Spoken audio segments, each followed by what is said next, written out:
కుమార్ సింఘాల్ అనేటువంటి వ్యక్తి మీరు సిట్టును ఏర్పాటు చేసిన తర్వాత మీరు ఏదైతే మాటలు మాట్లాడారో ఆ నెయ్యికి బదులు యానిమల్ ఫ్యాట్ వాడినారు వాళ్ళు అని మీరే చెప్పి ప్రకటించినారే, మరి మీరెందుకు రెండవసారి అనిల్ కుమార్ సింఘాల్ గారిని 2 సార్లు ఈవోగా వేసినారు? ఏంటి ఆ మతలబు? దానికి కారణమేంది? ఈరోజు అనిల్ కుమార్ సింఘాల్ని తీసియటానికి దీన్ని బూచిగా చూపించి ఆ తుపాకీతో అనిల్ కుమార్ సింఘాల్ని కాల్చటం కాదా అన్నటువంటి అనుమానం అందరికీ రావటం లేదా? మా హయాంలో అట్లాగే సత్యకుమార్ అనేటువంటి మంత్రి, అంటే వీళ్ళంతా కలిసి ముఖ్యమంత్రి మాట్లాడాలన్నటువంటి మాటలు, కల్తీ నెయ్యి జరిగిందా లేదా అన్నటువంటి విషయం చెప్పండి అని చెప్తున్నారు.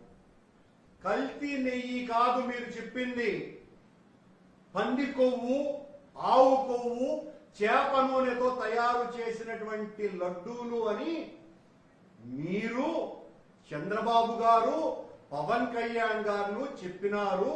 దానిని మేము అది తప్పు అని ఆ రోజు నుంచి ఈ రోజు వరకు ఖండిస్తున్నాం. ఈ రోజున తప్పు జరిగిందని, నెయ్యిలో కల్తీ వెజిటబుల్ ఫ్యాట్స్ ఉన్నాయి అన్నటువంటి విషయాన్ని మేము ఖండించటం లే. కానీ మీ హయాంలో నుంచి కూడా దర్యాప్తు చేయవలసేటువంటి ధైర్యం మీకు రావాలని కోరుకుంటున్నా. ఈ రోజు మీరు దోషులుగా చూపించినటువంటి వ్యక్తులే మీ హయాంలో కూడా అధికారులు, సరఫరాదారులు అన్నటువంటి విషయాన్ని మర్చిపోయి మీ ఇష్టం వచ్చినట్టుగా ఈ తప్పిదమంతా మా మీద వేసేటువంటి మాటలు, నిందలు తప్పు అన్నటువంటి విషయాన్ని చెప్తున్నాం.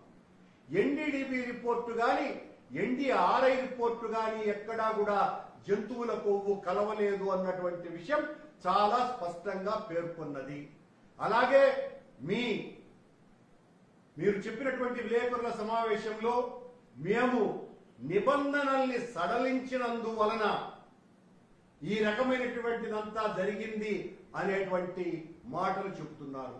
దానికి మళ్ళీ చెప్తున్నా, ఈ నిబంధనలు కేంద్ర ప్రభుత్వం యొక్క విధానాలను అనుసరించి స్టార్టప్ కంపెనీలను ఆంధ్ర, కర్ణాటక, తమిళనాడు, తెలంగాణ ప్రాంతాలలో ఉన్నటువంటి కొత్తగా వస్తున్న పాల ఉత్పత్తిదారులను, అంటే ఎంటర్ప్రినర్స్ ని ఎంకరేజ్ చేయాలన్నటువంటి ఉద్దేశంతో ఏర్పాటు చేశారే తప్ప